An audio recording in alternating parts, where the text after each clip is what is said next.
ఇప్పుడే జీ5 app download చేయండి. చూడండి మీ ఫేవరెట్ టీవీ షోస్ ఎప్పుడైనా ఎక్కడైనా. వైసు అన్నయ్య, ఏంటన్నయ్య ఎక్కడికి వెళ్ళిపోయావు? అమ్మకి హార్ట్ అటాక్ వచ్చింది, ఇంకా కళ్ళు తెరవలేదు. ఏమైపోయావు? Sorry Vaisu, I am really sorry.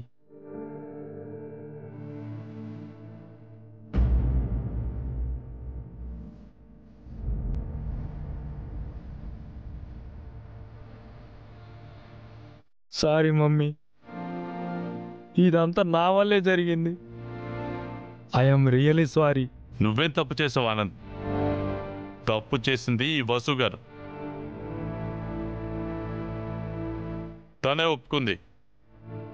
లేదు బాబాయ్, నా కోసం మమ్మీ కోసం వసు మేడం ఈ కేసు తనపై వేసుకున్నారు.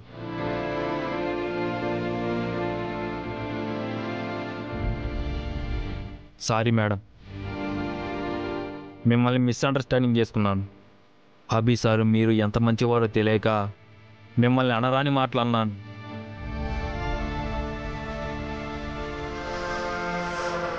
నా కోసం మీరు అరెస్ట్ అయ్యారు. లైఫ్లో మిమ్మల్ని నేను మర్చిపోలేను.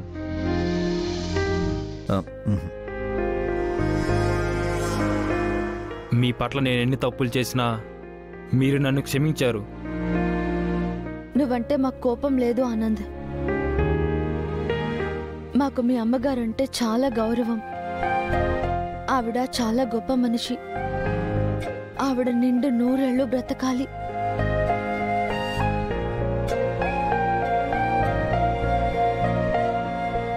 వీళ్ళు ఆనంద్ని కూడా మార్చేశారా? ఆనంద్ అప్రూవర్గా మారితే నా పరిస్థితి ఏంటి? ఆనంద్ నా పేరు బయట పెడతాడు. అసలేం జరిగింది ఆనంద్? ఇంత పెద్ద క్రైమ్లో నువ్వెలా ఇరుక్కున్నావు? అదంతా మీకు అనవసరం. మేము చూసుకుంటాం. ఇక మీరు వెళ్ళొచ్చు. లేదు బాబాయ్, అభిరామ్ గారు వసు గారు ఉండాలి. వీళ్ళ వల్లే మమ్మీ సేవ్ అయింది. వీళ్ళ వల్లే ఈ ప్రాబ్లం నుంచి నేను బయటపడతాను. నీకు తెలీదు ఆనంద్, ఇలాంటి వాళ్ళని నమ్మకూడదు. వీళ్ళని నమ్మకపోతే ఆ దేవుణ్ణి కూడా నమ్మలేను బాబాయ్. మమ్మీకి కూడా వీళ్ళంటే నమ్మకం. ఇప్పుడు వీళ్ళే నా ధైర్యం. నేనున్నాను కదా ఆనంద్, నిన్ను నేను బయటపడలేనా? మీరు మాకు చాలా హెల్ప్ చేశారు బాబాయ్, కానీ ఇప్పుడు వీళ్ళే హెల్ప్ చేయాలి.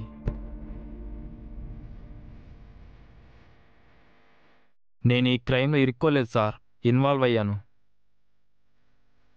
ఓన్గా బిజినెస్ చేయాలని మమ్మీకి తెలియకుండా ఫేక్ డాక్యుమెంట్స్పై మమ్మీ సంతకం పెట్టి 50 lakhs ఫైనాన్స్ తీసుకుందాం అనుకున్నాను.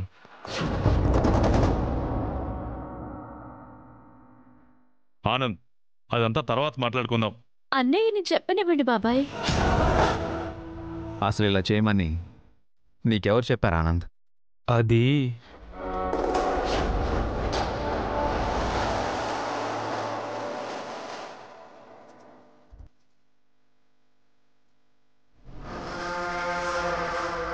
జీ5 యాప్ డౌన్లోడ్ చేసి అన్ని ఎపిసోడ్స్ పూర్తి ఉచితంగా చూడండి.